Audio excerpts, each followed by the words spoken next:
For the first time in a month, Canada Post mail trucks are back on the road.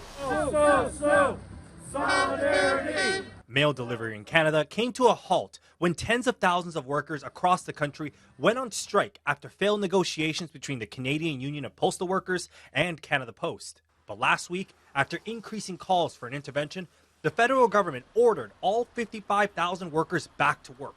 I've been waiting to mail a letter away to the federal government because I had to do some catch-up on my wife's income tax. There's lots of Canadians where we want the mail.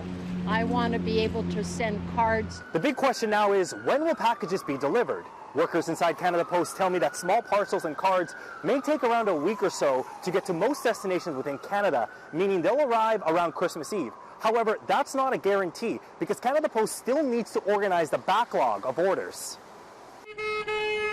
Workers were on strike to the very last minute. What's next is catch-up. Mail that's been backed up since the beginning of the strike is getting first priority. Customers can expect delivery delays through January for both domestic and international mail. The workers for sure are willing to work overtime, longer days, and working on weekends if that's needed. We're certainly willing to do that. Postal workers will operate under their previous contract, which has been extended to May.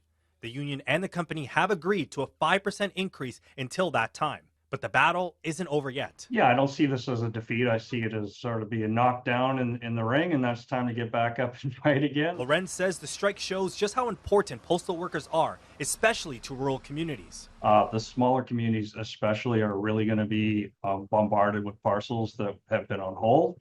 The union is also looking into the legality of the federal government stepping in. It plans to discuss it with the Canada Industrial Relations Board on January 13th.